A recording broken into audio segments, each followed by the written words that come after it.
Muy buenos días, amados amigos y hermanos presentes. Es para mí un privilegio muy grande estar con ustedes nuevamente en este lugar, visitándoles y saludándole a cada uno de ustedes. Viviendo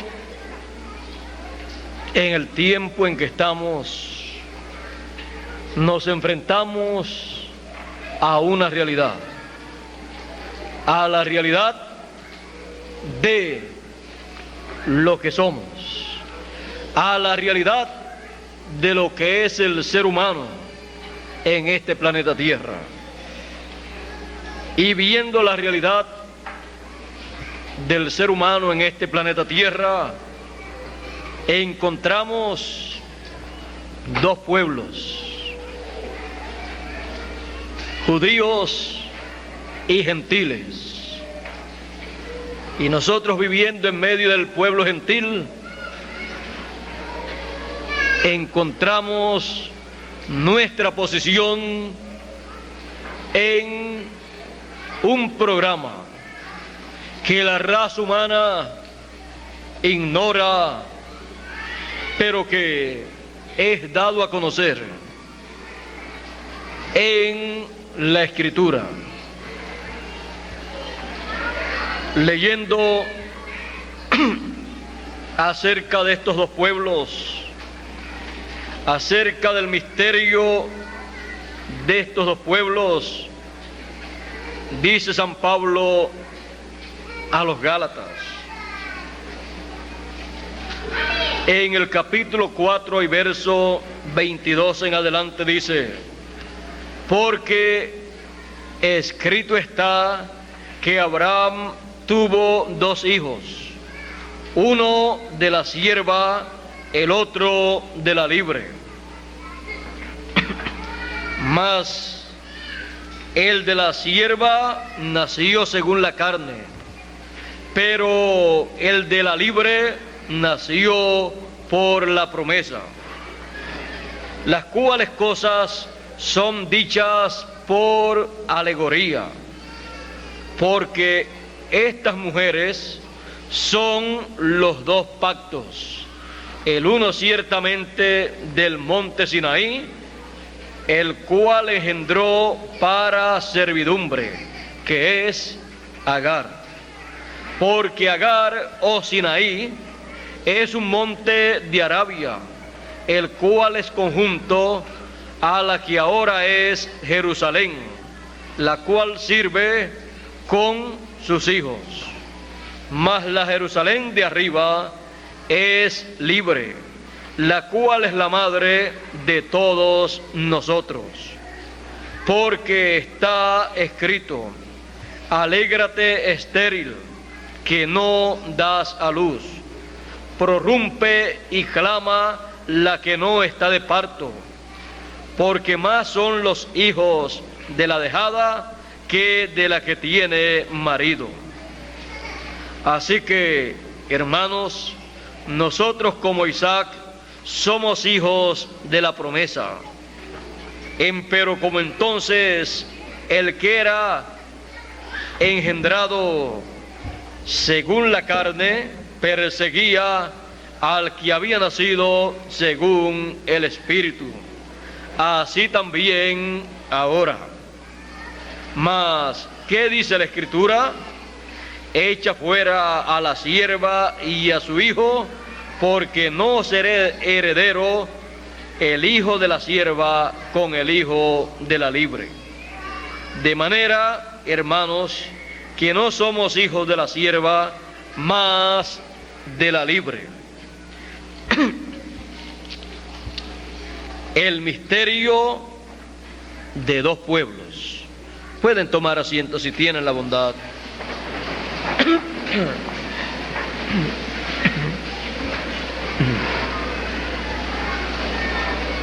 La Escritura nos habla del misterio del pueblo hebreo y del pueblo gentil.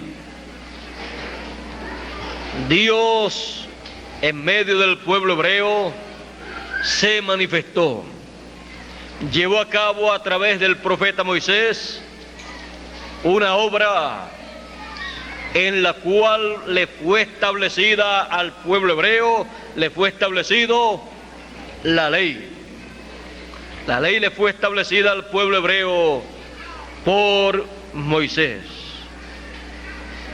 El pueblo hebreo para el pueblo gentil es un pueblo misterioso, pues el pueblo gentil no ha comprendido plenamente el misterio del pueblo hebreo, como tampoco el pueblo hebreo ha comprendido el misterio de los gentiles. Dos pueblos sobre la tierra, los cuales no han comprendido el misterio del uno y del otro, y han pensado en forma equivocada el uno del otro. Por esa causa, el apóstol San Pablo, escribiéndole a los romanos en el capítulo 11, escribiéndole a los gentiles, le habla del misterio del otro pueblo, del pueblo hebreo. Y le dice, comenzando en el verso 25 del capítulo 11 de Romanos, dice: porque no quiero, hermanos, que ignoréis este misterio, porque es un misterio. No quiero que ignoréis este misterio, para que no seáis acerca de vosotros mismos arrogantes, que el endurecimiento en parte ha acontecido en Israel hasta que haya entrado la plenitud de los gentiles. Y luego todo Israel será salvo, como está escrito: vendrá de Sión el libertador, que quitará de Jacob la impiedad. Y este es mi pacto con ellos, cuando quitare sus pecados. Así que, cuanto al Evangelio, son enemigos por causa de vosotros, mas cuanto a la elección, son muy amados por causa de los padres, porque sin arrepentimiento son las mercedes y la vocación de Dios. Aquí podemos ver dos pueblos: el pueblo de Israel y el pueblo gentil. El apóstol San Pablo da a conocer el misterio del pueblo de Israel, que el endurecimiento, el rechazo del pueblo hebreo, el rechazo del pueblo hebreo al programa divino, al rechazar al Señor Jesucristo, fue para bendición de otro pueblo. Porque hay dos pueblos en esta tierra, y Dios había dicho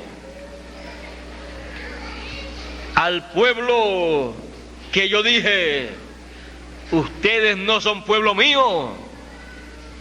Luego dice: ustedes son pueblo mío.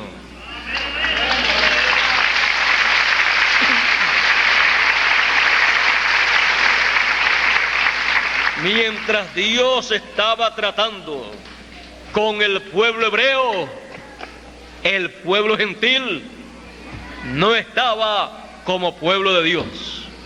Pero cuando Dios paró su trato con el pueblo hebreo, entonces, de medio del pueblo gentil, Dios ha estado llamando un pueblo para su nombre. De entre los gentiles ha estado llamando personas para formar el pueblo gentil, el pueblo escogido de Dios, de entre los gentiles para el nombre del Señor, para su nombre eterno. Y lo llama utilizando primeramente el nombre de redención, el nombre Jesús, para luego sellarlos, para luego escribir sobre ellos su nombre nuevo, el nombre nuevo de la ciudad, el nombre nuevo de la Nueva Jerusalén y el nombre nuevo de Dios. Los tres son el mismo nombre. Ese pueblo que él llama de entre los gentiles viene a ser un pueblo nuevo, un pueblo perteneciente a una nueva creación. Dios dice del pueblo hebreo que Él creó ese pueblo, lo formó, lo creó de la nada, porque no era pueblo, pero Dios le dijo a Abraham: tú serás padre de muchedumbre, de gente, de naciones. Y comenzó en Abraham. En Abraham estaban ambos pueblos, dos pueblos en un hombre, en Abraham. El pueblo hebreo vino según la carne. Por eso San Pablo dice que los hijos que vienen según la carne, representados en Agar y en su hijo Ismael, son aquellos que están sujetos a la ley, sujetos a la primera dispensación de la ley, la cual la recibieron en el monte Sinaí. Ellos son hijos de ese monte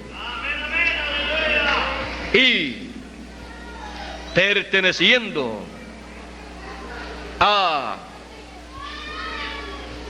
Agar, aunque aparentemente vienen por la línea de Sara,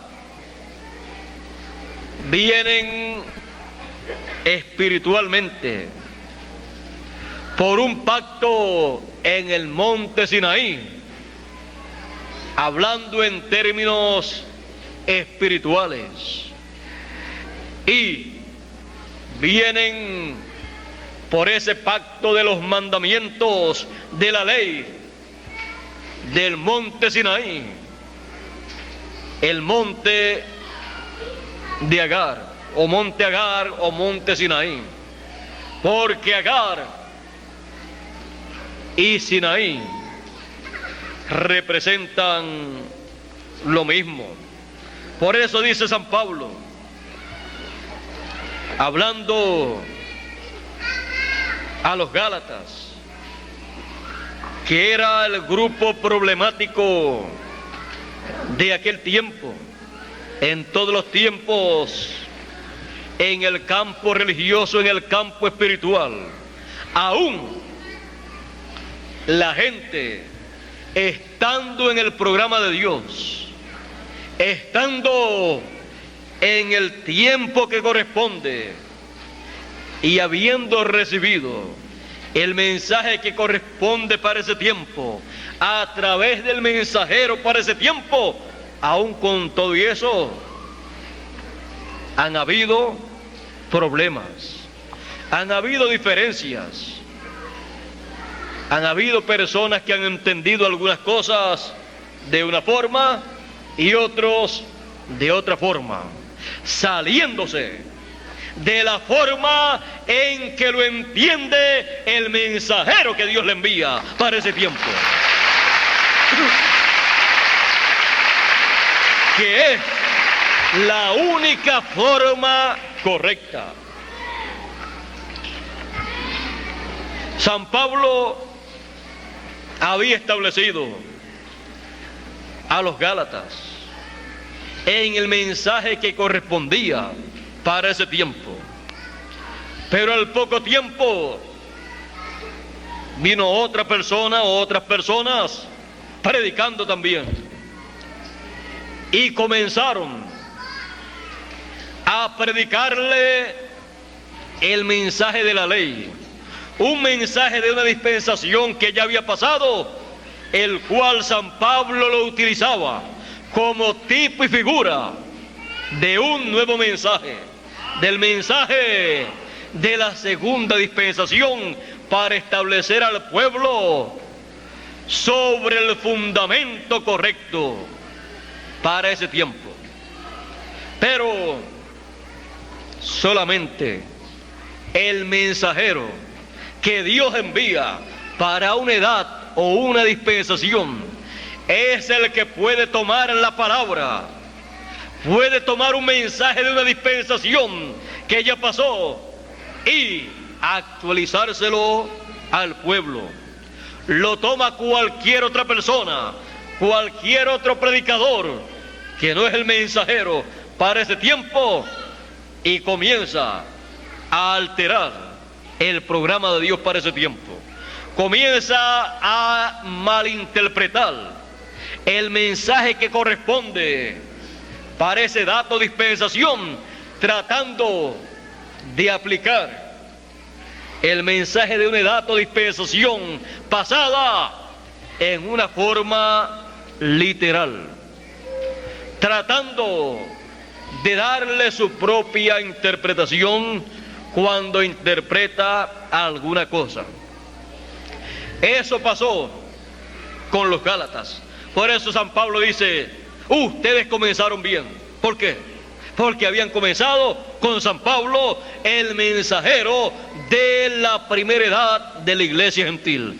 Comenzaron ustedes bien, escuchando el mensaje que correspondía para esa segunda dispensación y para esa primera edad de la segunda dispensación. Ustedes comenzaron bien, porque habían comenzado escuchando a San Pablo, su mensajero. ¿Quién ha sido el que les ha desviado? Eso no viene de parte de Dios. Estaban tratando de meter al grupo de los Gálatas, la iglesia de los Gálatas, a la primera dispensación, cuando ya habían comenzado en la segunda dispensación. San Pablo le pregunta a ellos: ¿cuántos de ustedes quieren escuchar la ley? Porque cualquiera que es circuncidado está obligado a guardar toda la ley. Así es que, ¿quieren ustedes escuchar la ley? ¿Quieren ustedes estar en la ley? Así es la ley. Pero San Pablo estaba en la gracia, en el evangelio de la gracia, en el mensaje de la segunda dispensación, en donde el mensaje de la primera estaba actualizado, y San Pablo se lo actualizó a ellos. Las cosas que podía actualizarle para la segunda dispensación. San Pablo conocía lo que era una dispensación, conocía los cambios de dispensaciones, conocía los cambios de edades también. San Pablo,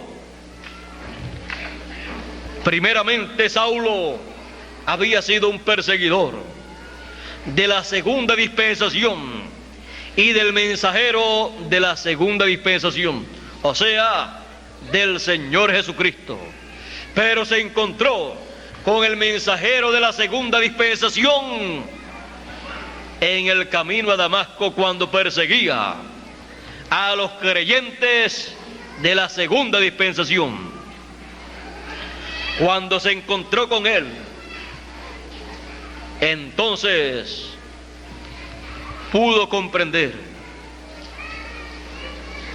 Y el mensajero de la segunda dispensación, Jesús de Nazaret, le dice o le pregunta: Saulo, Saulo, ¿por qué me persigues? Dura cosa te es dar coces contra los aguijones o contra el aguijón.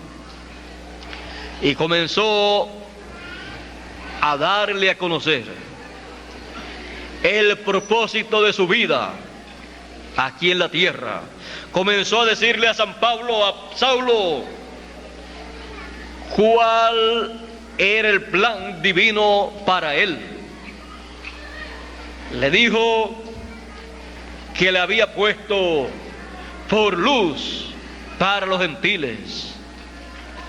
Estaba dándole a conocer que le daba un mensaje para alumbrar la mente, el entendimiento y el corazón de otro pueblo,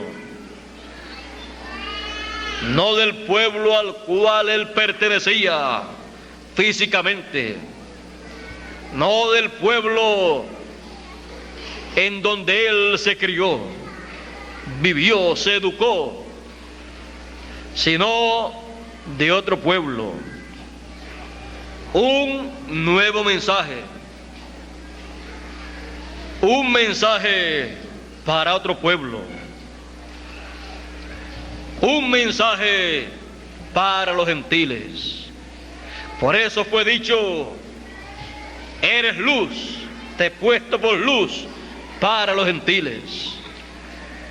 San Pablo tuvo un cambio muy grande. Él quedó ciego. Y para recuerdo de ese tiempo, de esa experiencia, luego toda su vida tuvo problema en su vista.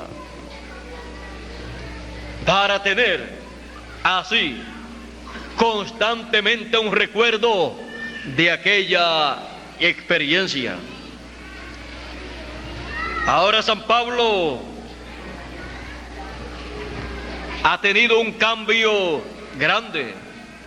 Saulo de Tarso, el perseguidor del cristianismo, se convierte en el mensajero del cristianismo más grande entre los gentiles, el cual estableció entre los gentiles la segunda dispensación.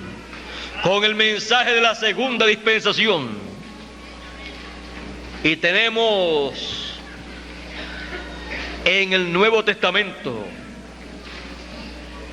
las cartas y las doctrinas paulinas sobre las cuales el cristianismo se ha basado. Vino a ser el mensajero más grande de entre los gentiles en su tiempo. Y vino a ser la persona que separó esos dos pueblos. Los separó en cuanto a el mensaje. Dio a conocer que el mensaje de la ley correspondía al pueblo hebreo y que el mensaje de la gracia fue dado para el otro pueblo, para los gentiles, y que cualquier hebreo que quisiera tener parte en la segunda dispensación tenía que entrar por ese mensaje de la segunda dispensación, el cual Él estableció entre los gentiles, y que el mensaje era para gentiles y para hebreos también.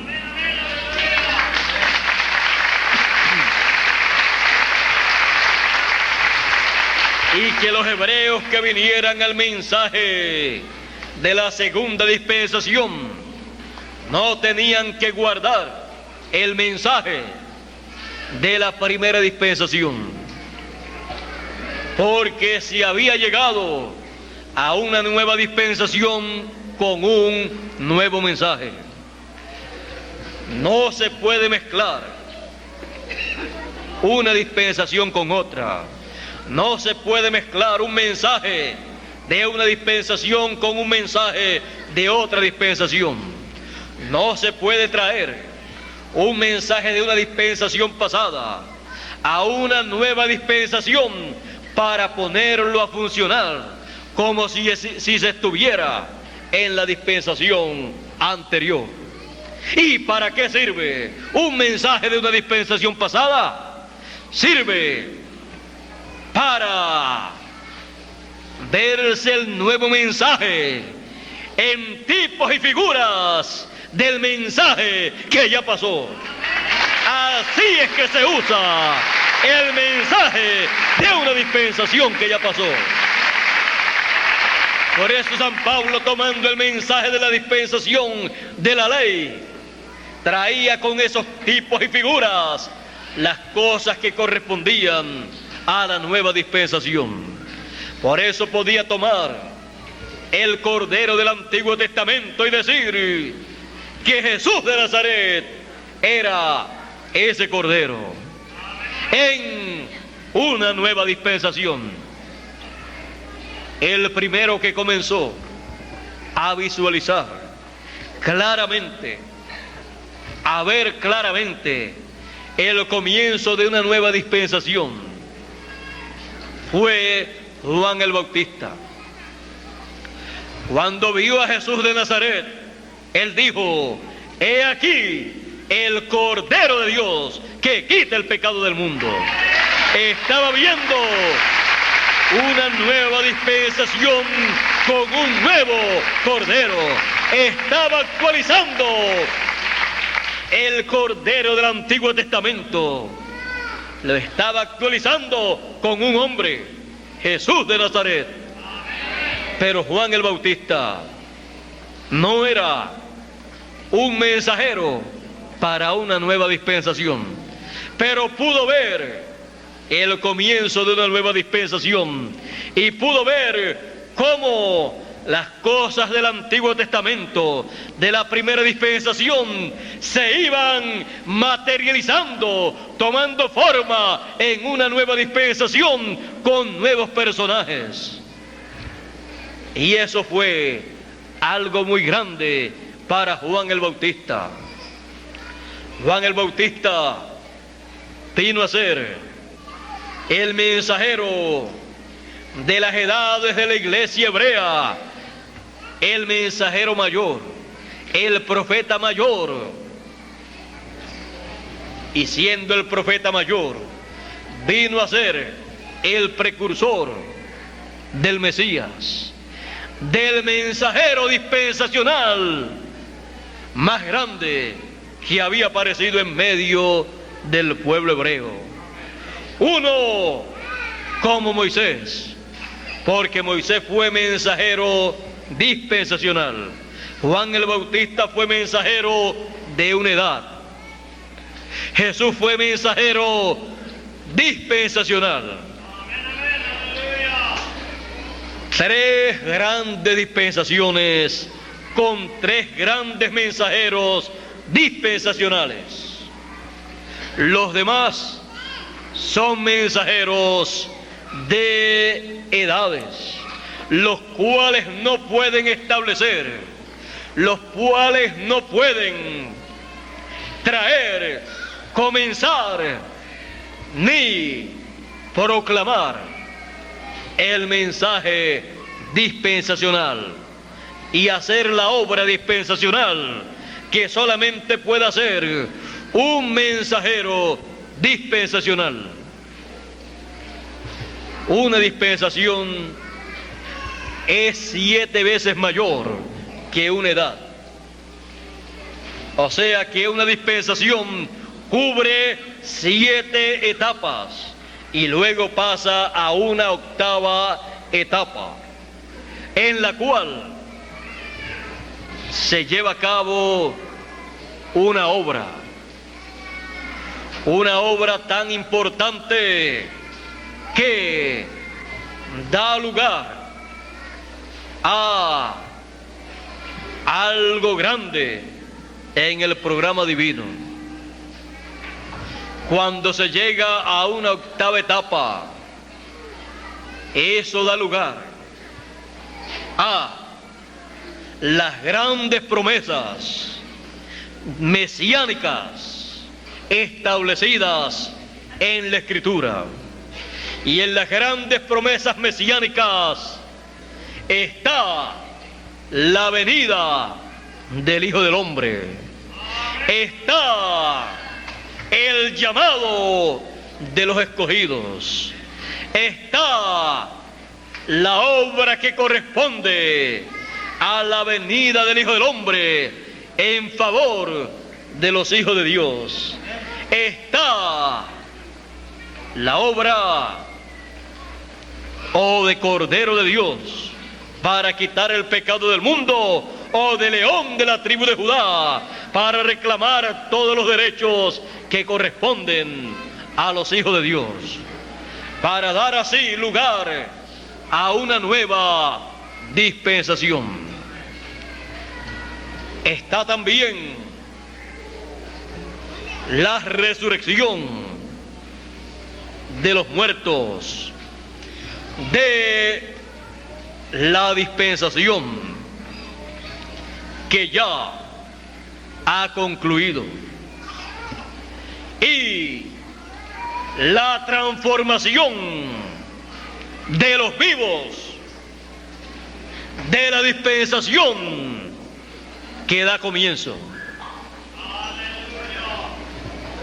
Todo eso está en esa etapa 8ª de esa dispensación. Por eso, cuando Jesús apareció sobre la tierra, Él apareció en medio del pueblo hebreo, y apareció cuando Juan el Bautista, el mensajero de la primera dispensación, estaba trayendo un mensaje para preparar al pueblo para la venida del Mesías, el cual aparecería en un ciclo eterno, en una edad eterna, siendo Él la piedra que los edificadores desecharon o desecharían en aquel tiempo, siendo Él esa piedra angular. Apareció y comenzó una nueva edad, una edad la cual daba comienzo a una nueva dispensación. Recordemos siempre que cuando se llega a la 8ª edad, esa 8ª edad de por sí es una nueva dispensación. Es una edad mesiánica en la cual las promesas mesiánicas se llevan a cabo, y el mensajero de la 7ª edad, Juan el Bautista, el precursor del que vendría después de él, en una nueva edad que de por sí sería una nueva dispensación, le preparó el camino a ese mensajero dispensacional, un mensajero de una edad preparándole el camino a un mensajero mayor, a un mensajero de una dispensación. Por eso Juan el Bautista decía: el que viene tras mí, después de mí, mayor que yo es, el cual yo no soy digno de desatar la correa de su calzado. Él hará las cosas que yo digo que Él va a hacer. Él dijo: yo soy la voz de uno que clama en el desierto. Ese es mi ministerio. Pero después de mí viene otro, porque después de la séptima edad de la iglesia hebrea vendría la edad de la piedra angular, la edad octava, la edad eterna, la edad del Hijo del Hombre. Por eso Jesús, cuando apareció en ese ciclo eterno. Todavía hay muchas personas que no saben eso. Todavía hay personas que mezclan todo y piensan que todo fue en un mismo tiempo. Aparentemente todo ocurrió en un mismo tiempo, pero en edades y dispensaciones diferentes, lo cual solamente lo pueden discernir los mensajeros que Dios envía para hacer ese trabajo, los cuales reciben la revelación divina de lo que son edades y dispensaciones, y mensajeros de edades y mensajeros de dispensaciones. Ahora vean ustedes a Jesús de Nazaret moviéndose en medio del pueblo hebreo. Pero los líderes religiosos decían que Jesús no guardaba la ley, que Jesús quebrantaba la ley, y los discípulos de Jesús que también la quebrantaban. No podían comprender que Jesús estaba viviendo una nueva dispensación, estaba viviendo una nueva edad, que de por sí era una nueva dispensación, la segunda dispensación, la edad y dispensación del Hijo del Hombre en su venida, en la cual la ley y los profetas estaba actualizado todo lo que la ley y los profetas decían, estaba siendo actualizado todo por el Señor Jesucristo, lo cual no comprendían en aquel tiempo las religiones de aquel tiempo. El judaísmo, perteneciente a la primera dispensación, nada comprendía de lo que estaba pasando. Más bien decían de Jesús: este es un hombre comelón y bebedor de vino, un hombre que siempre está metido en cenas, fiestas, bodas. Allá lo invitaron a unas bodas en Caná y allí estaba metido, y le gustaba tanto la fiesta que se acabó el vino y se lo dijeron y lo multiplicó, convirtió el agua en vino y siguió la fiesta.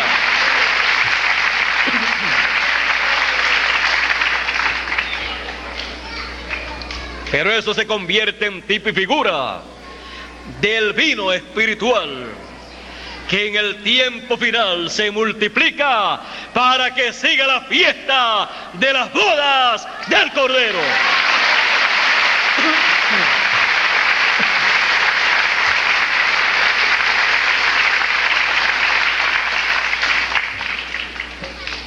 Porque en los profetas se refleja el programa divino, y Jesús, siendo profeta, en él se reflejó el programa divino que se llevaría a cabo, así como se reflejó también en otros profetas del Antiguo Testamento.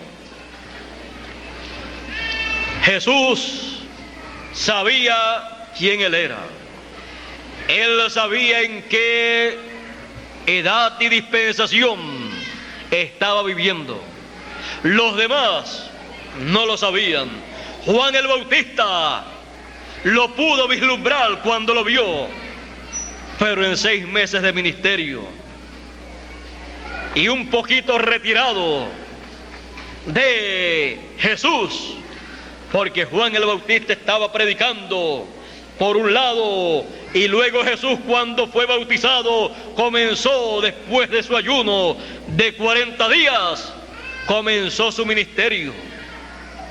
Por otro lado, Jesús comenzó la semana número 70, la primera parte, los primeros 3 años y medio, y no tenía que estar detrás de Juan preguntándole nada.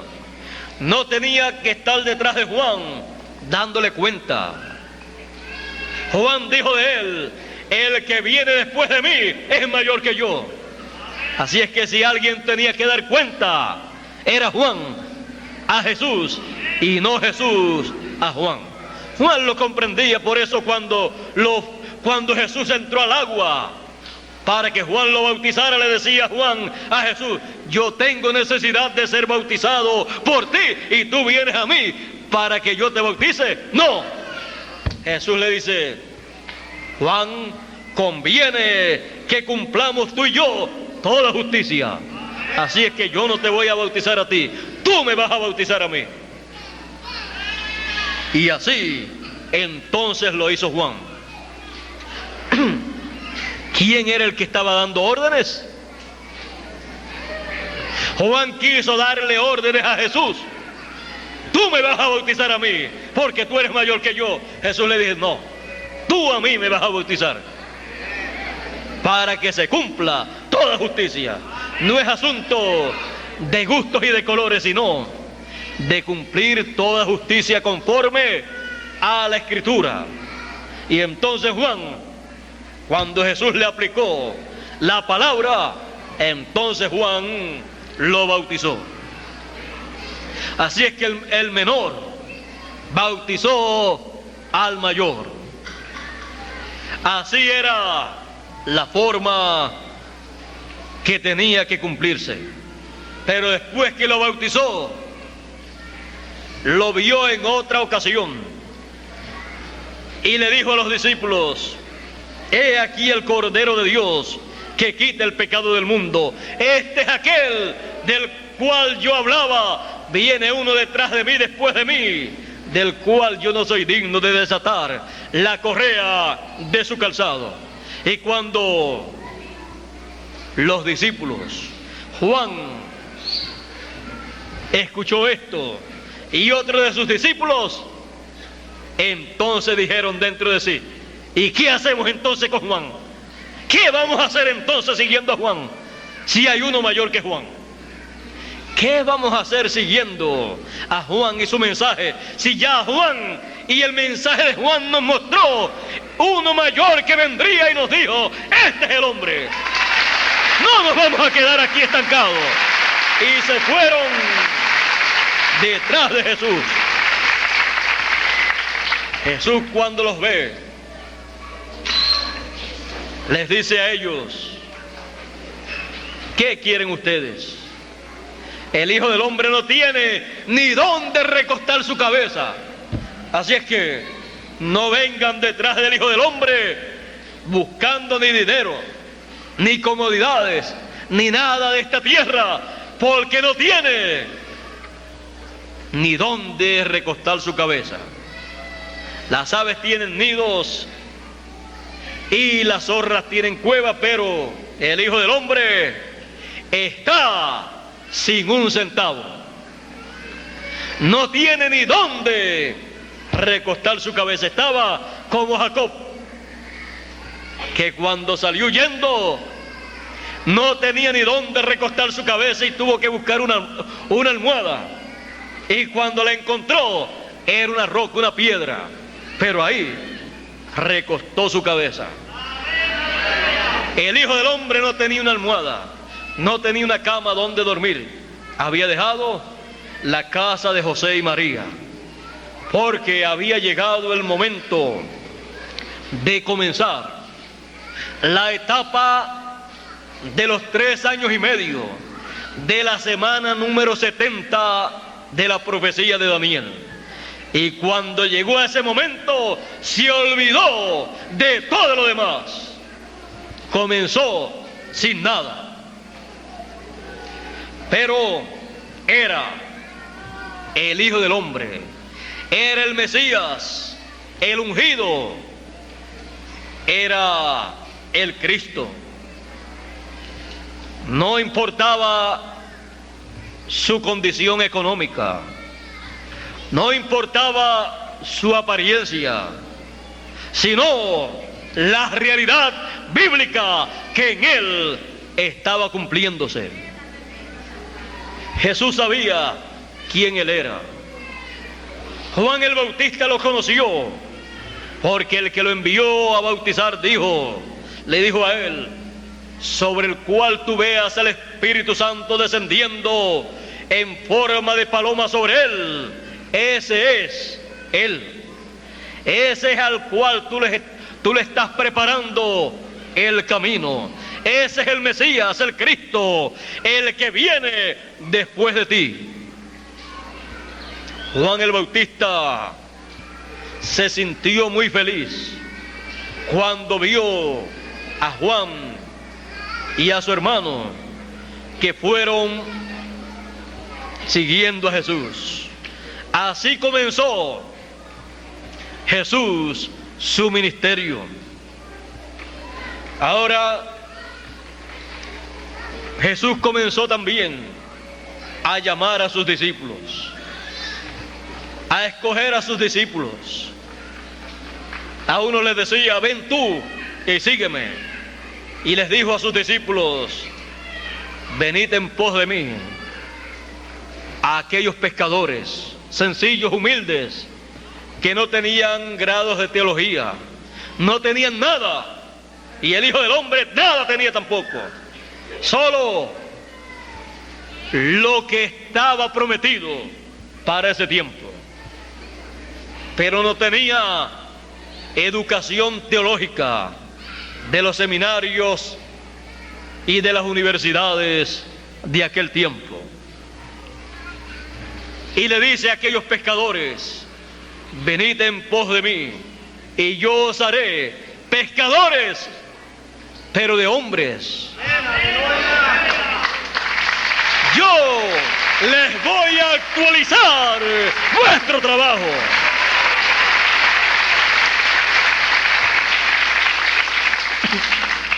Por eso después trajo muchas parábolas hablándoles acerca de peces, de redes y cosas así, que eran las cosas que ellos conocían. De ahí los llamó Jesús y de esas cosas les hablaba: los misterios del reino de los cielos, utilizando las cosas que ellos ya conocían. Para aquellos tiempos Jesús le dio una parábola, diciéndole: el reino de los cielos es como una red que es echada y luego se saca, y hay peces grandes y pequeños. Se toman los peces grandes y se echan los peces pequeños al agua de nuevo. Se echan todas las demás cosas que no son las cosas que se escogen en esa pesca para llevar a cabo la obra, el trabajo y recibir el beneficio de ese trabajo. Así será, dice el Señor, en el fin del tiempo. Él dice que en el fin del tiempo será así. Dice, así será al fin del siglo. Saldrán los ángeles y apartarán a los malos de entre los justos y los echarán a los malos en el horno de fuego. Allí será el lloro y el crujir de dientes. Lo mismo de la parábola del trigo y de la cizaña. Aquí lo vemos en la parábola de la red, hablando del fin del siglo. El ministerio de estos ángeles tendrá que ver con los malos y también con los buenos, porque será un ministerio para bendición de los escogidos y para traer el juicio, las plagas para los malos, para la cizaña. Aquí podemos ver cómo el Señor Jesucristo, estos misterios que corresponden a este tiempo final, los habló 2000 años atrás, aproximadamente, en una forma tan sencilla, utilizando una red, unos peces y unos pescadores. O sea, los que pescaban vienen a ser tipo y figura de los ángeles, el ministerio de los ángeles del Señor, el ministerio de los dos olivos, el ministerio de Moisés y Elías, que con gran voz de trompeta llama y junta a los peces buenos, llama y junta a todos los escogidos, y luego hará una labor con los peces malos, hará una labor con los malos, como dice el profeta Malaquías en el capítulo 4. He aquí viene el día ardiente como un horno, y todos los soberbios serán estopa, y aquel día que vendrá los abrazará, ha dicho Jehová de los ejércitos, y no les dejará ni raíz ni rama. ¿Ve usted la parábola de la red de los peces interpretada? Pero ¿qué de los escogidos? ¿Qué de los peces buenos? A los que temen mi nombre, más a los que temen mi nombre, nacerá el sol de justicia, y en sus alas traerá salud, salvación, traerá la resurrección de los muertos y la transformación de los vivos, bajo el ministerio de el Señor en su venida con sus ángeles, llamando y juntando a los escogidos, a los peces buenos. Traerá la resurrección de los muertos y la transformación de los vivos. A los que temen mi nombre nacerá el sol de justicia, nacerá la segunda venida del Hijo del Hombre, y en sus alas, en el ministerio de Moisés y Elías, que son las alas del Señor en su segunda venida, traerá salvación, salud, porque en esas dos alas están representados los vivos y los muertos. Los muertos están representados en Moisés, que murió, pero en el monte de la transfiguración apareció de nuevo.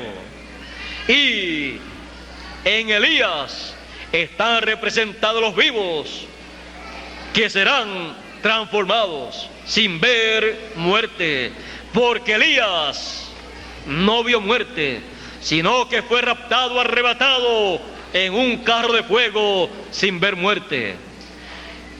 El ministerio de Elías representa a los escogidos que están vivos. Por eso, el ministerio de Elías, cuando estaba en su cuarta etapa, dijo: del occidente vendrá uno en un caballo blanco. Recorreremos ese camino, esa senda, una vez más, nuevamente. Elías dice que recorrerá nuevamente el camino ministerial. Estaba el ministerio, el espíritu y virtud de Elías manifestado por cuarta vez, y dice que se manifestará por quinta vez con un ministerio que viene del occidente cabalgando sobre un caballo blanco. El otro ministerio prometido es el ministerio de Elías. El otro ministerio es el ministerio de Moisés. El ministerio de Moisés por segunda vez cabalgará, ministrará en este planeta Tierra, y lo acompañará por quinta vez el ministerio de Elías. El ministerio de Elías, por quinta vez manifestado, acompañará al ministerio de Moisés y será recorrido el camino ministerial profético en beneficio de todos los escogidos, para traer la resurrección de los muertos y la transformación de los vivos. Será recorrido el ministerio profético nuevamente para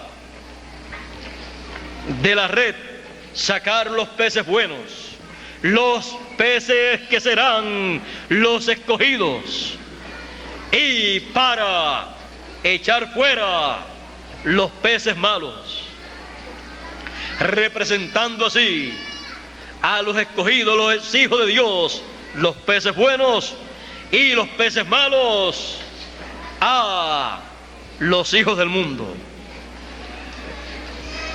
Esto acontecerá en el tiempo final, conforme a ese programa. Todo esto ha sido mostrado en las parábolas de Jesús, ha sido mostrado también en los mensajes de los profetas del Antiguo Testamento. Todo esto ya está programado, y lo que estaremos viendo aquí en este planeta Tierra será el cumplimiento de lo que ya ha sido prometido. Todo está ordenado, todo estará moviéndose conforme a la Escritura. Ahora hemos visto cómo estos dos pueblos, el pueblo hebreo y el pueblo gentil, a través de la historia han tenido la intervención divina.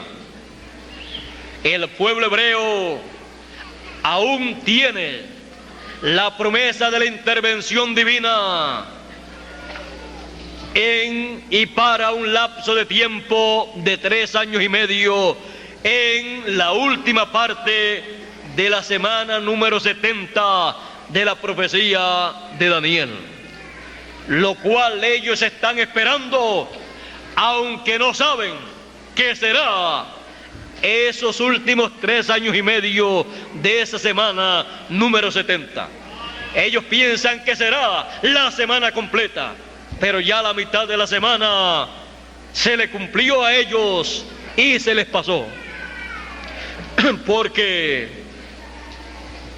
convenía era conveniente que así aconteciera para dar lugar al otro pueblo que estaba esperando la intervención divina y la bendición divina para que de en medio de ese pueblo Dios llamara para su nombre un pueblo, el cual está escrito en el cielo.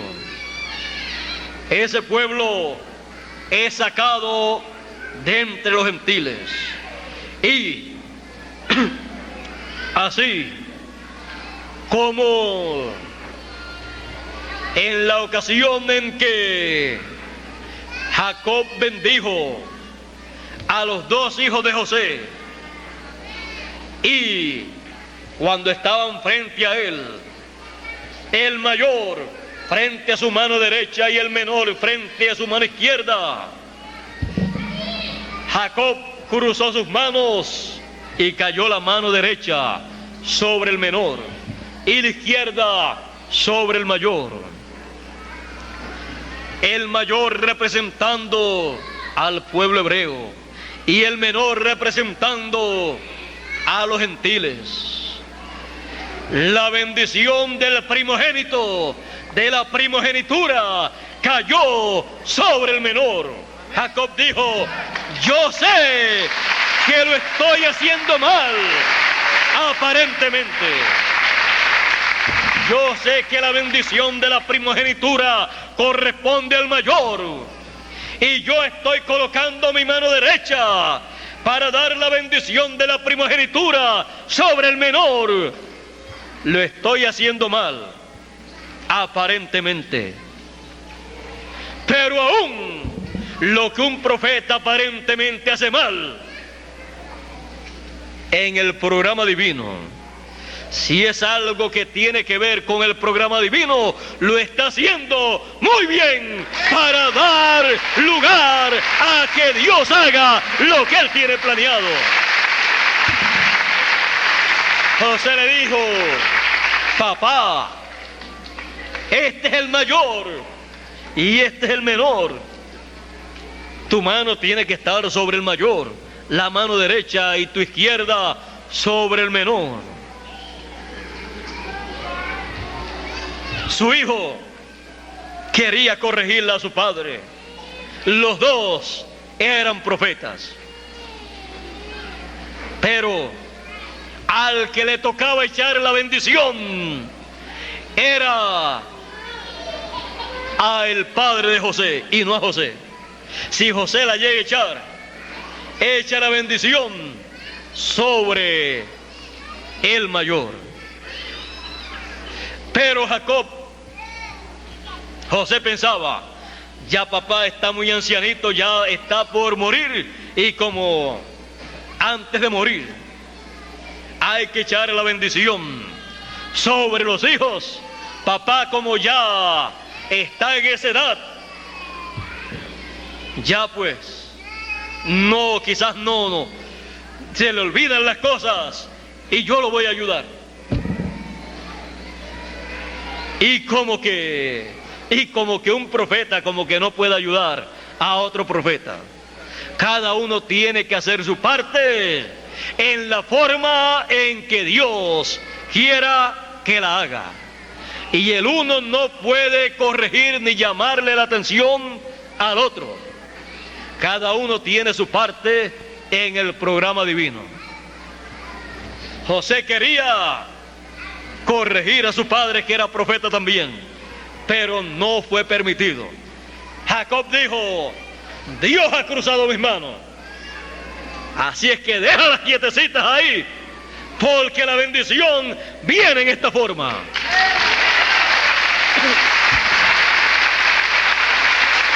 Y la bendición para los gentiles vino en esa forma, por la cruz de Jesucristo, el cual fue crucificado por usted y por mí. Así le vino la bendición a los gentiles.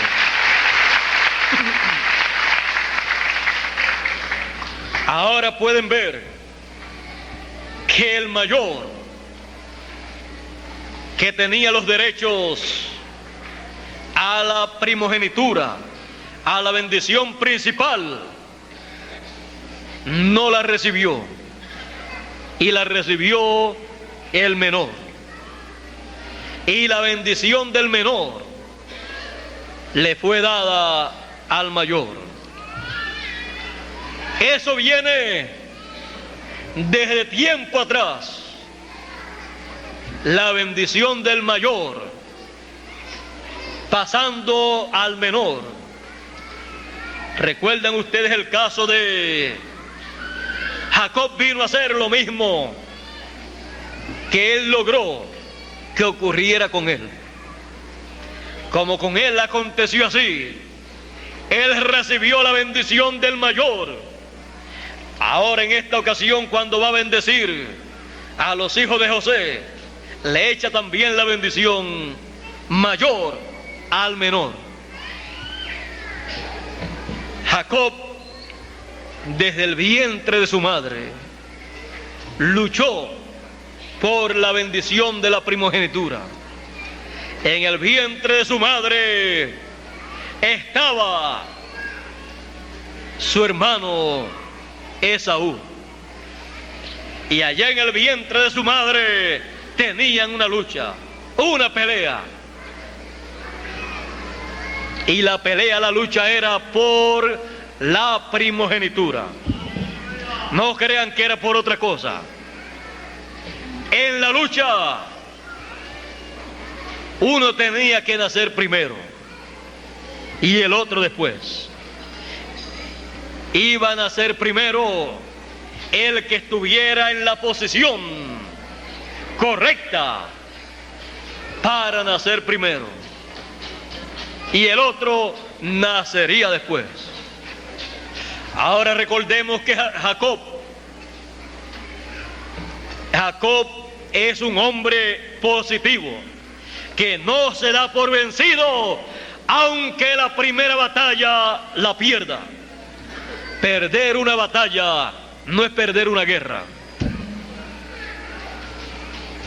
La primera batalla en el vientre de su madre podemos ver que la perdió, porque en ese brincoteo que tenían ahí,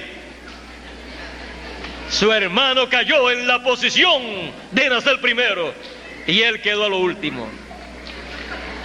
Pero podemos ver que aún no soltaba a su hermano. Nació primero el que estaba en la posición para nacer primero. Ahora, ser madre de personas que tienen una promesa, como estos dos niños que iban a nacer, no era nada de fácil. Rebeca, vamos a ver quién era. Esta joven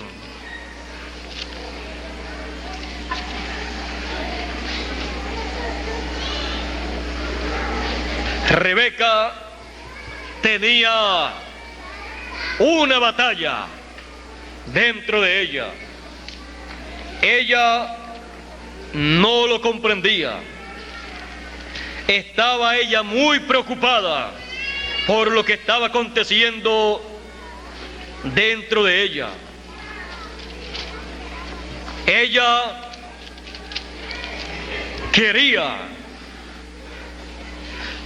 quería aliviar sus dolores, porque dos muchachos brincando en el vientre de la madre, eso debe ser terrible. Si uno nada más, cuando es muy brincón, no deja ni dormir a su madre, ¿cómo serán dos ahí luchando en el vientre de la madre? Las que han tenido esa experiencia saben lo que es eso. Ahora,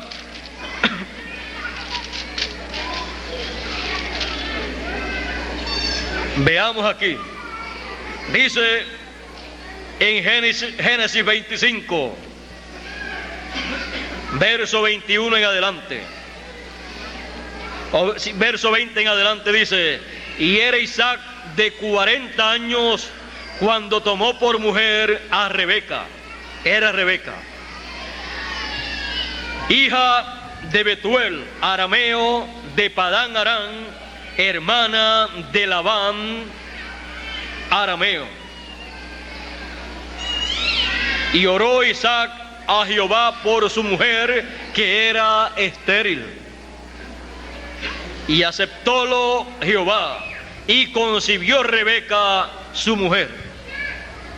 Ahora vean, la esposa o mujer de Isaac era estéril, como también Sara era estéril.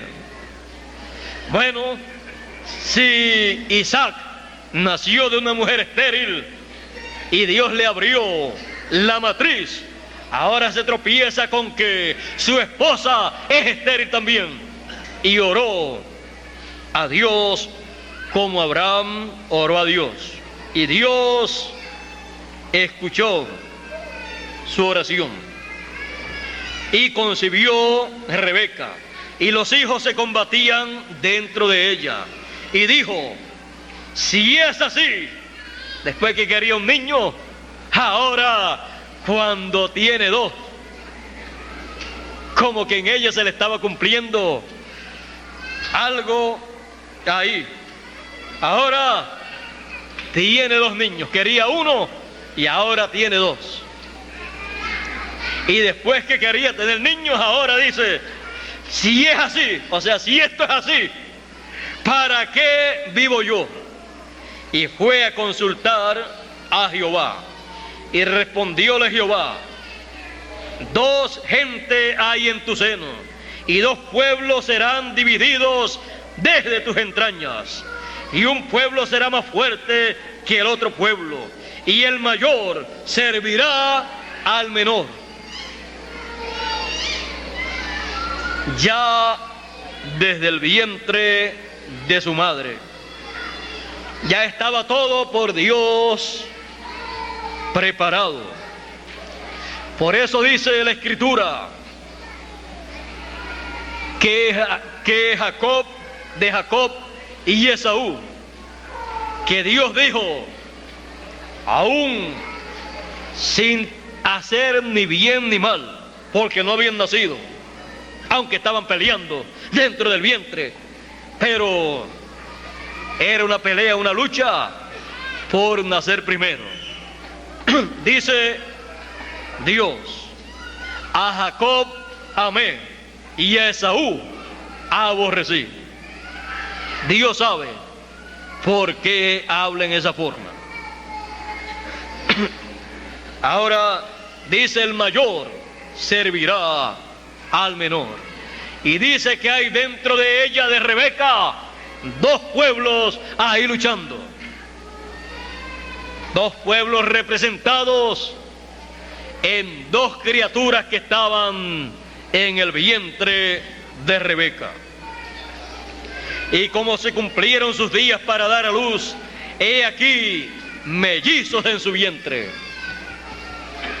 Y salió el primero rubio y todo velludo como una pelliza, y llamaron su nombre Esaú. Y después salió su hermano, trabada su mano al calcañar de Esaú. O sea, no lo dejaba ni nacer, lo tenía agarrado, pero logró nacer primero. Ahí de seguro la partera ayudó a Esaú. Pero dice: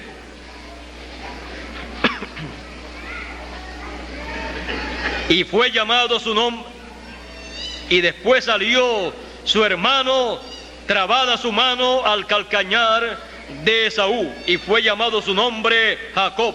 Y era Isaac de edad de 60 años cuando ella los engendró. Se casó a los 40 y 20 años después fue que pudo tener estos niños de Rebeca. Bueno, Abraham esperó más para tener a Isaac. Así es que podemos ver que Jacob, la primer batalla, la primer lucha, la perdió aparentemente. Luego siguió luchando por la primogenitura. Y ya ustedes saben la historia de Jacob. Esaú no se dio cuenta que para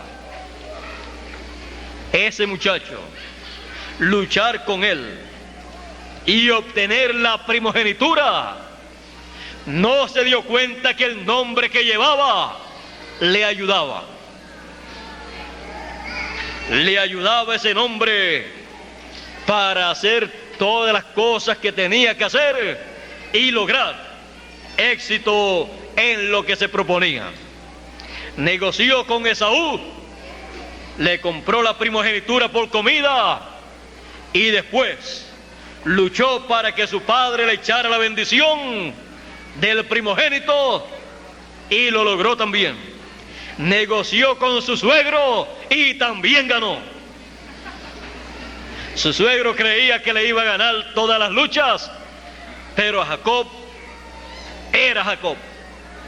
Así es que negoció en cuanto a las ovejas, y el padre de el hermano de Rebeca, pues era el tío de Jacob, y vino a ser también luego el suegro. Bueno, quiso negociar con el sobrino y el sobrino se le convirtió en yerno, y luego también se le convirtió en una persona más rica que el mismo suegro. Usted puede ver que Jacob usaba muchas mañas. Cuando el suegro le decía: las ovejas que nazcan listadas son las tuyas y las mías son las que no tienen listas, Jacob decía: pero si todas las que nacen sin lista y 2 o 3 así salen manchaditas, ¿cómo vamos a hacer para que le salgan unas pecas de esas bien largas a las ovejas, para que así pues yo pueda obtener un buen rebaño de ovejas?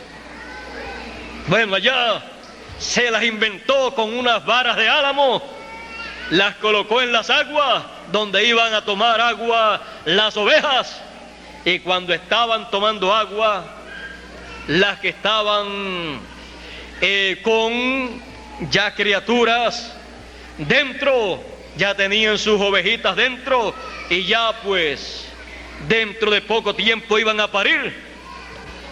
Cuando se le cumpliera su tiempo, pues cuando Jacob llevaba esas ovejas que él sabía que estaban en estado de embarazo, cuando las llevaba al agua y estaban esas varas listadas así, como él quería que salieran las ovejas, él, siendo profeta, reflejó en esas varas de álamos las listas que él quería que tuvieran las ovejas, las colocó en las varas de álamo, y entonces cuando estaban tomando agua y viendo esas varas de álamo ahí en el agua y que se reflejaban en el agua y ellas las podían ver también, las asustaba. Y cuando las asustaba, ahí se manchaban esas ovejitas que estaban dentro de sus madres, y eso era toda la técnica que él utilizaba. Y como dicen algunos, más vale maña que fuerza. Jacob, no sabemos cómo la aprendió esa maña, pero como que Dios le ayudó, porque él vio en visión a todas las ovejas y a los ovejos cuando estaban ellas concibiendo, y él veía que concebían listados. Así es que él tuvo que ver algunas otras cosas en esa visión que Dios le dio. De seguro vio esas varas de álamo e hizo conforme a como vio, y como Dios quería bendecirlo, aunque digan que es maña, Dios le estaba ayudando.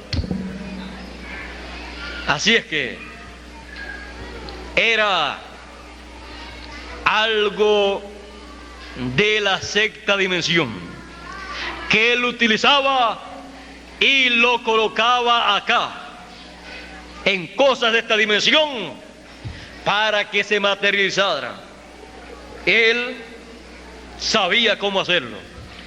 Dios le ayudó en todo, y aunque fueran mañas aparentemente para los seres humanos, era un programa divino en favor de Jacob, con el cual sería levantada una nación.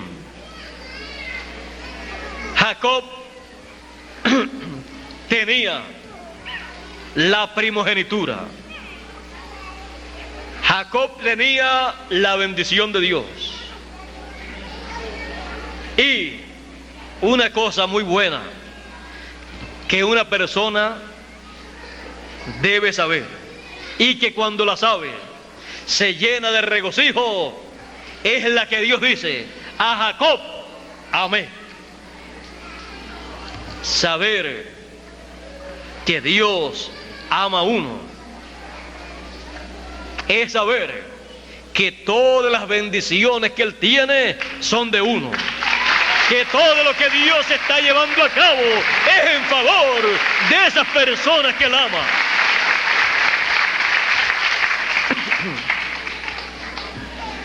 Dios estaba en favor de Jacob. Jacob, un hombre positivo, luchador, aún cuando ya regresaba a su tierra con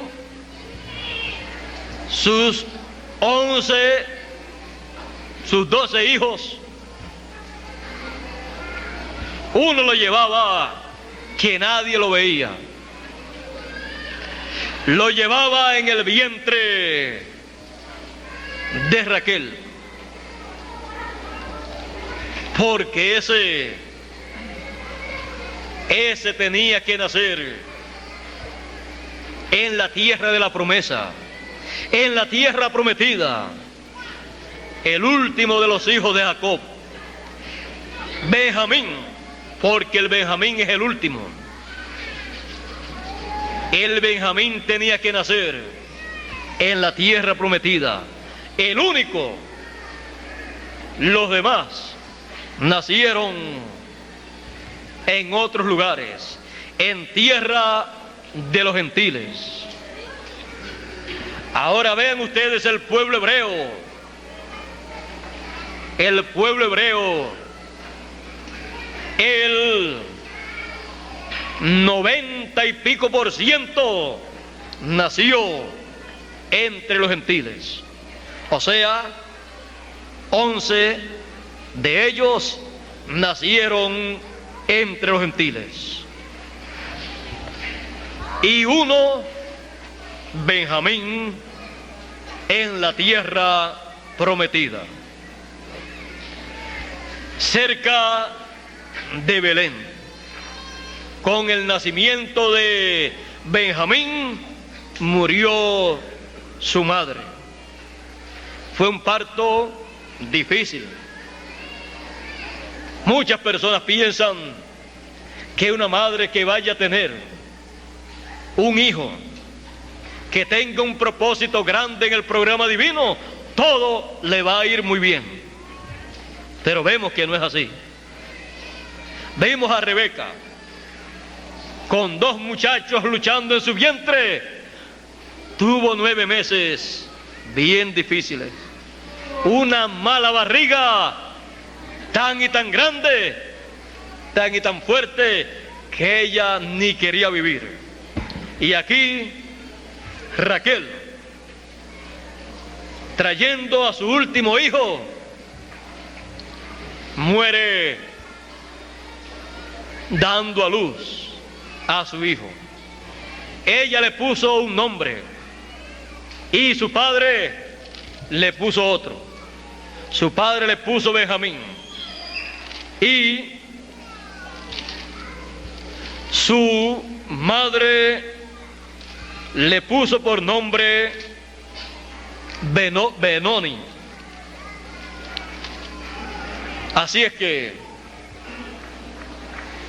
el último hijo de Jacob, naciendo en la tierra de Israel, el Benjamín de Jacob, el Benjamín de Israel,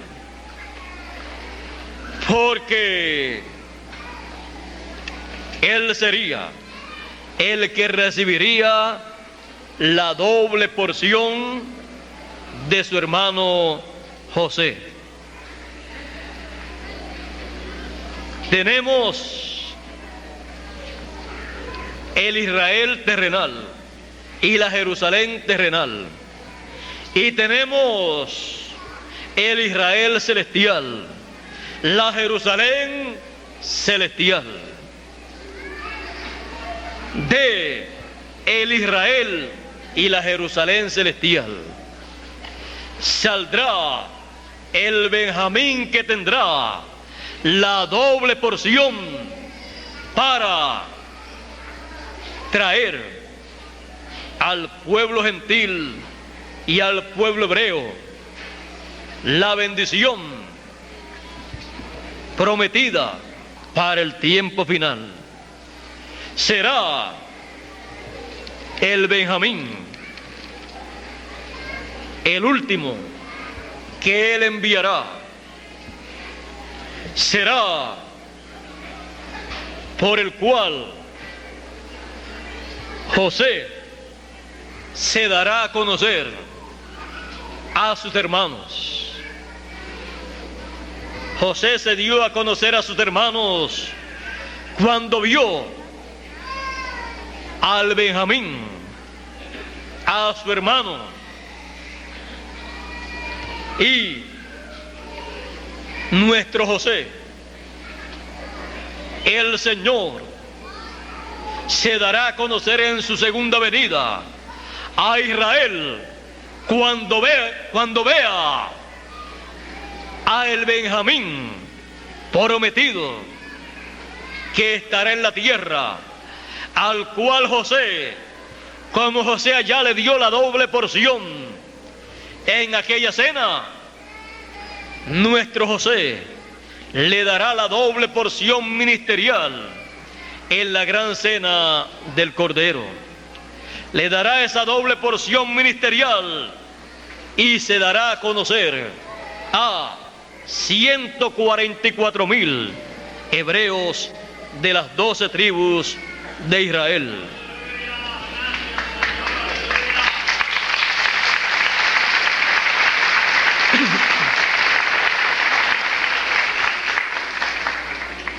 Estas son las promesas para estos 2 pueblos.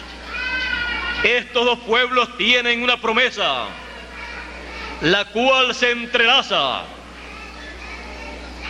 en medio de esos 2 pueblos. Primero se lleva a cabo en medio del pueblo gentil, y son llamados los escogidos de entre los gentiles en el cumplimiento de esa promesa. Y luego son llamados de entre los hebreos del otro pueblo, los escogidos para unir a ambos pueblos, traer a ambos pueblos a un mensaje, una dispensación y un mensajero dispensacional, y colocarlos a ambos pueblos en la cima del monte de Sión, siendo sellados ambos pueblos con el nombre del Señor Jesucristo, su nombre nuevo, con el nombre de la Nueva Jerusalén, el nombre de la Nueva Jerusalén,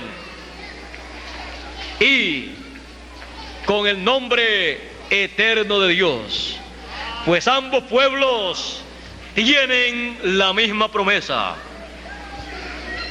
Los gentiles escogidos tienen la promesa: al que venciere, yo le daré que se siente conmigo en mi trono, la edad eterna, la edad del trono. Y yo le haré columna en el templo de mi Dios, y nunca más saldrá fuera. Y escribiré sobre él mi nombre nuevo, el nombre de la ciudad de mi Dios y el nombre de mi Dios.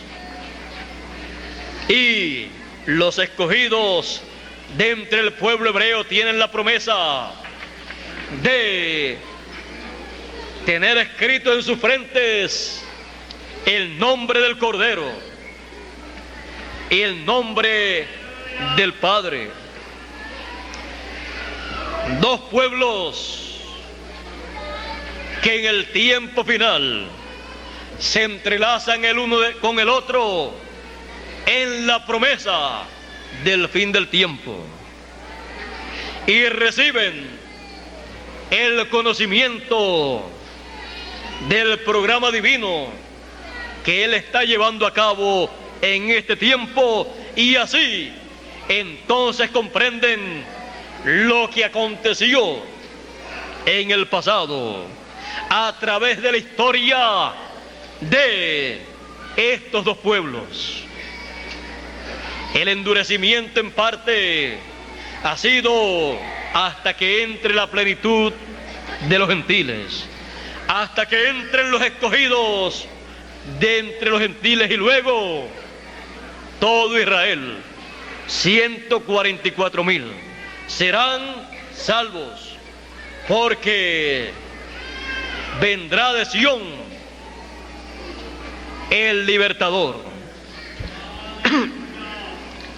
El libertador en su segunda venida viene a Sión, a los escogidos de entre los gentiles, y luego para ir al pueblo hebreo, ya estando entre los gentiles en el cumplimiento de su venida en Sión, entonces va de Sión a los 144,000. ¿Para qué? Para buscarlos, sellarlos y colocarlos en Sión.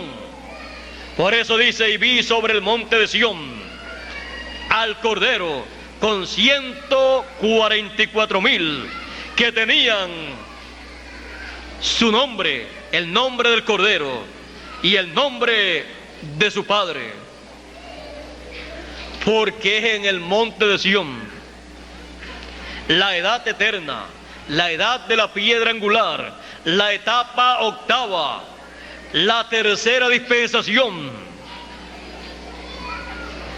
Es el lugar en donde son sellados en sus frentes todos los escogidos.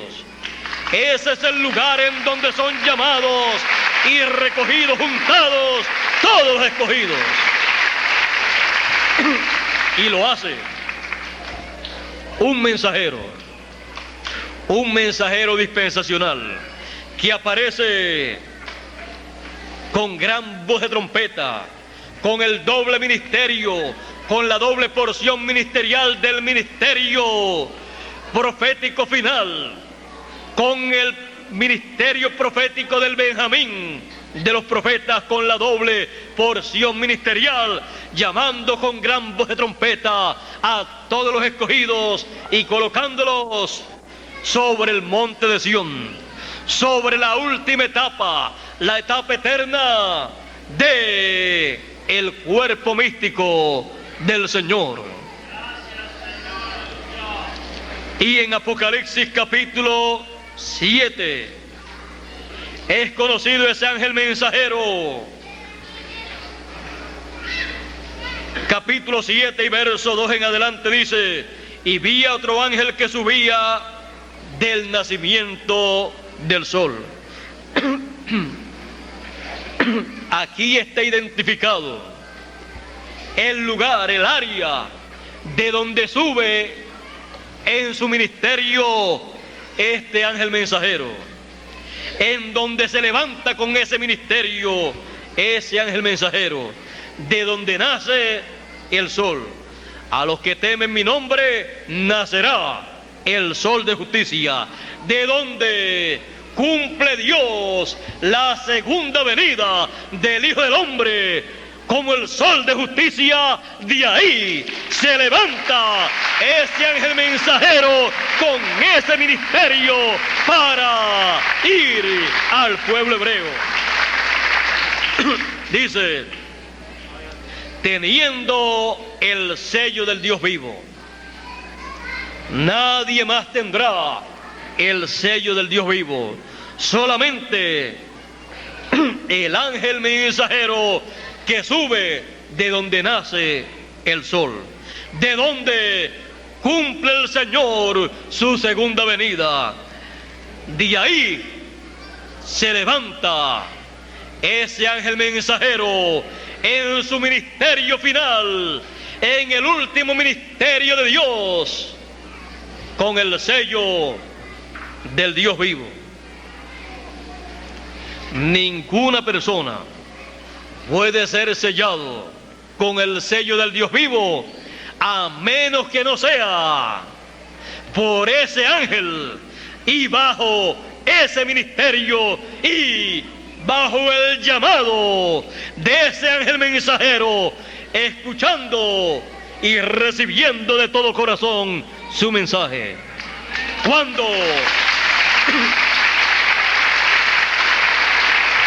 Cuando vemos a ese ángel y escuchamos su mensaje de gran voz de trompeta y somos juntados en la cima del monte de Sión, somos sellados con el sello del Dios vivo. Y luego que todo eso ocurre, descubrimos que hemos sido sellados con el sello del Dios vivo, porque para eso es que le envía ese ángel mensajero, para llamar con gran voz de trompeta a todos los escogidos, colocarlos sobre el monte de Sión y sellarlos con el sello del Dios vivo.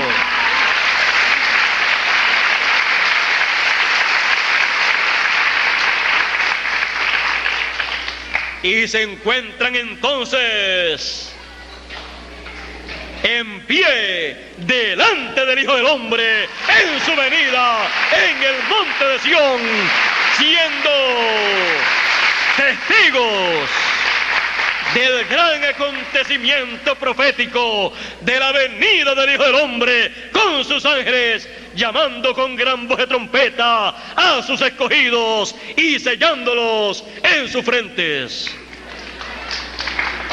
Y luego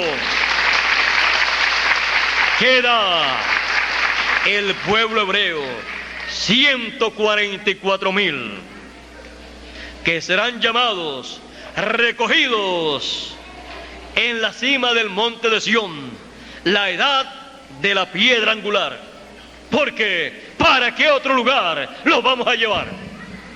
Si ya no hay otras edades, no hay otras dispensaciones, lo único que queda y permanecerá por toda la eternidad es nuestra edad, nuestra dispensación.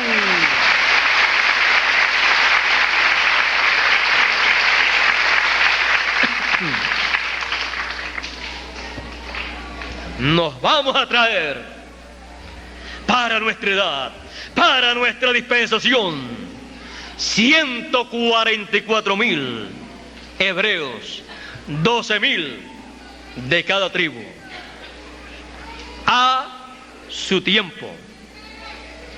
Primero, los escogidos. Primero, el menor. Porque los primeros serán postreros y los postreros primeros. Ellos estaban primero, pero ahora, actualmente, nosotros estamos primero.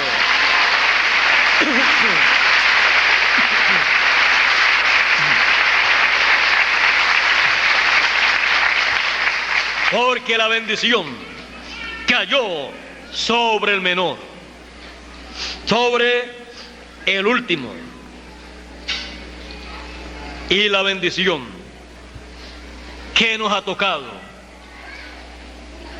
la bendición que nos ha tocado, nadie nos la podrá quitar, porque la hemos recibido con el corazón, la hemos recibido con nuestro espíritu, con nuestra alma, con nuestra mente, con nuestro entendimiento y con todas nuestras fuerzas. Y Dios nos ha dado esa bendición.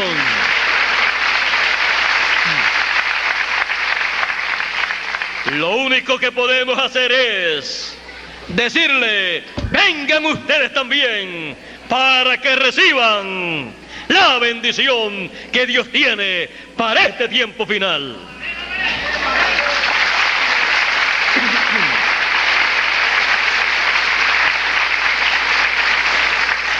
Tenemos la bendición del mayor, la bendición de la primogenitura,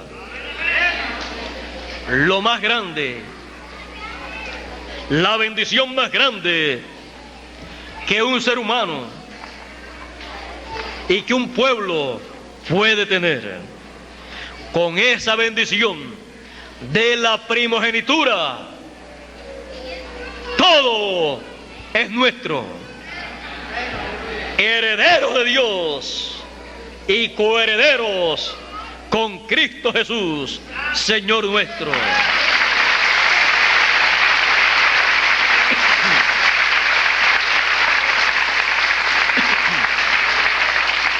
Y el mayor servirá al menor. El menor, los escogidos de entre los gentiles, tendrán quien les sirva. 144,000 para aquí en la tierra, durante el milenio y durante la eternidad, tener a través de quien llevar a cabo un sinnúmero de cosas que los escogidos de entre los gentiles tienen que llevar a cabo. Y principalmente los escogidos de este tiempo final, porque si surgen en este tiempo, el llamado si surge para los hebreos, para 144,000, en el tiempo final,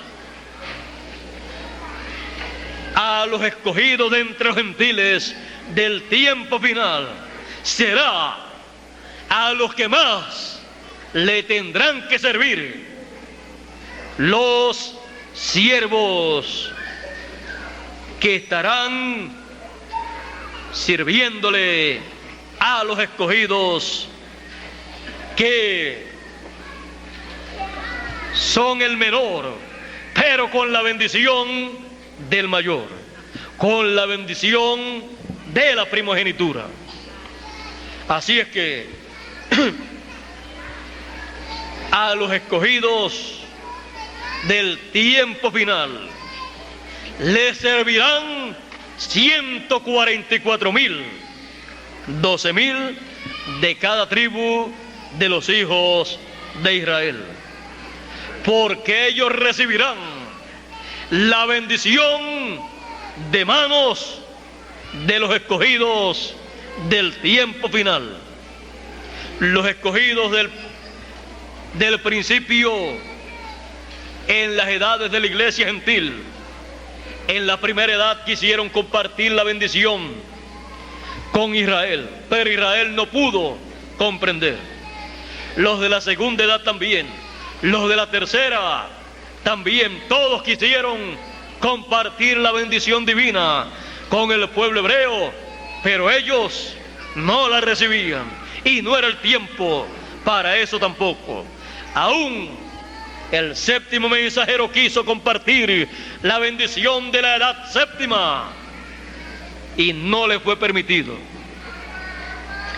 Quiso compartir con ellos ese ministerio en su cuarta etapa, el ministerio de Elías, y no le fue permitido.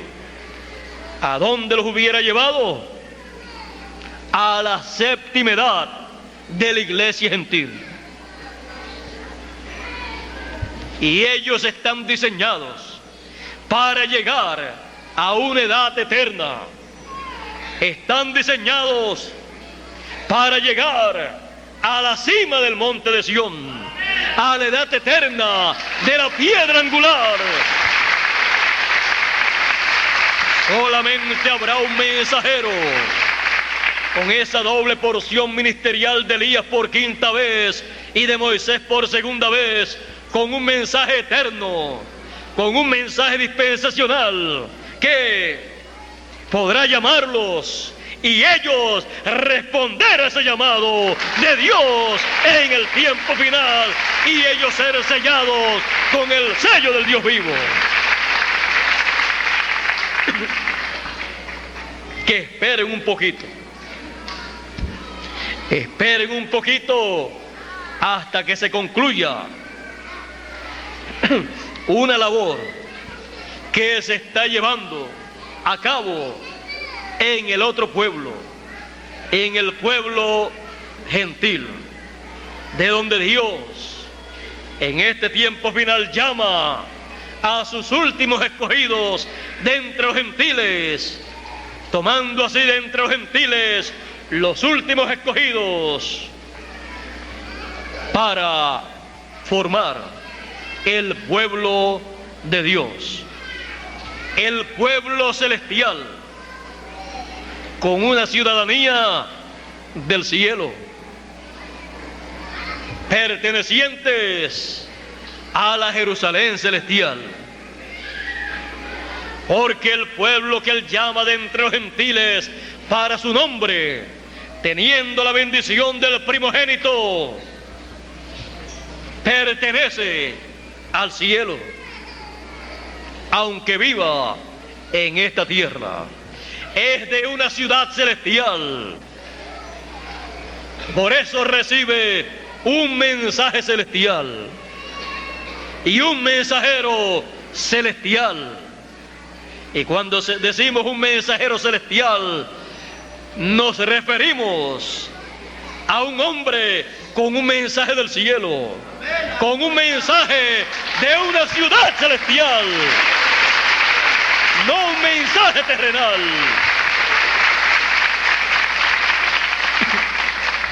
El mensaje de la Nueva Jerusalén para los escogidos de la Nueva Jerusalén es el mensaje de ese ángel que aparece con el sello del Dios viviente.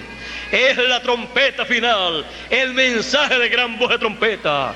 Por eso nadie más podía proclamar ese mensaje, porque no era un mensaje terrenal, sino celestial, traído a la tierra, a los seres humanos, para hacer su relación, su conexión con el cielo, y poder recibir la transformación de nuestros cuerpos y la resurrección de los muertos, lo cual está muy cerca, lo cual está por acontecer.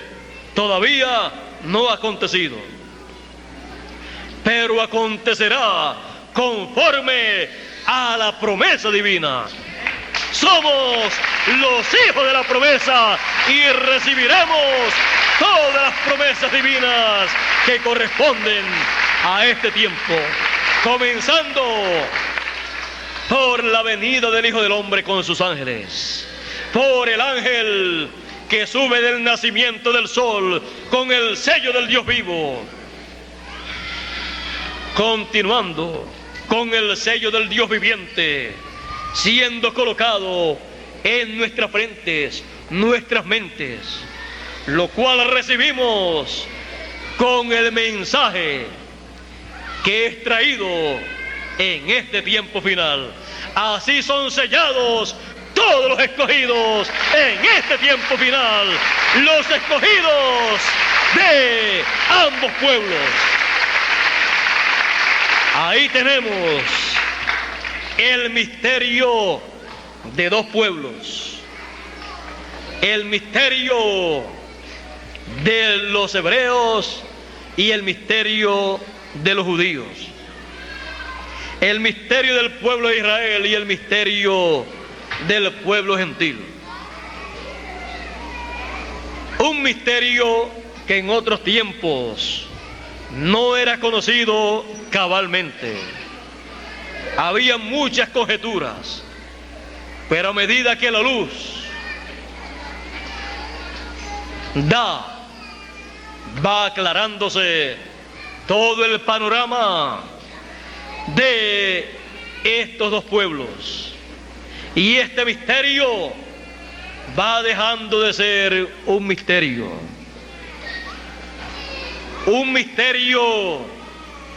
abierto al público, deja de ser un misterio, viene a ser una revelación de algo que estaba oculto de la mente, del entendimiento de los seres humanos. El misterio de estos dos pueblos en este tiempo final deja de ser un misterio. Tenía que estar en un misterio antes, porque convino que estuviera sellado, cerrado al entendimiento de los seres humanos. Pero en este tiempo el misterio de estos dos pueblos se abre y ambos pueblos, los escogidos de ambos pueblos, reciben el mismo mensaje, el mismo mensajero y el mismo sello del Dios viviente, para pasar a una etapa eterna, y así pueda venir el gran reino milenial, el cual está por surgir. Nuestra edad, nuestro mensaje y el mensajero de nuestra edad con el mensaje que corresponde a nuestra edad introduce las cosas que corresponden a la tercera dispensación, las cosas que corresponden al milenio y a la eternidad. Todo lo introduce el séptimo sello, la venida del Hijo del Hombre con sus ángeles. Estamos siendo preparados para la transformación de nuestros cuerpos y para el gran reino milenial, en donde estaremos manifestados como reyes y sacerdotes, juntamente con el Rey de Reyes y el Señor de Señores y el Sumo Sacerdote, todo esto según el orden de Melquisedec, al cual nosotros pertenecemos. El misterio de dos pueblos. Este es el misterio de estos dos pueblos. Y nosotros somos parte de ese misterio. Dios les bendiga, Dios les guarde y muchas gracias por vuestra amable atención. Pasen todos muy buenas tardes. Será hasta una próxima ocasión en que nos veamos nuevamente, la cual espero que sea muy pronto. Yo espero que sea este mismo año.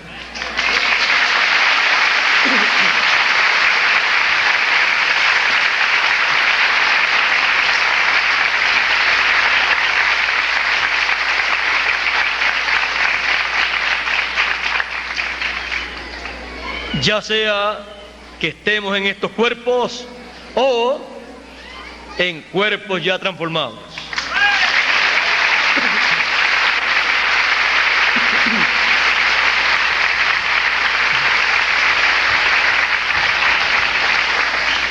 Ahora, ¿cuántos les gustaría que Bermúdez y yo no volviéramos más hasta que no tengamos el cuerpo transformado?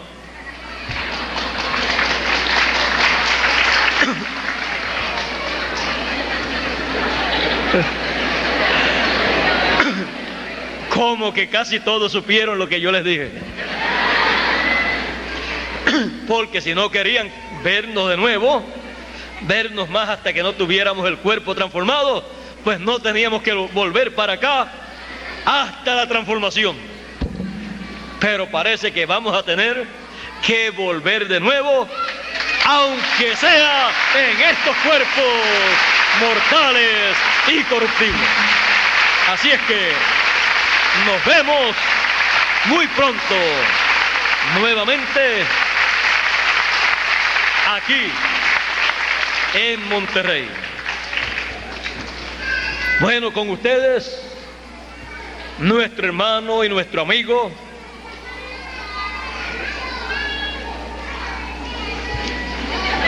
Miguel Bermúdez Marín.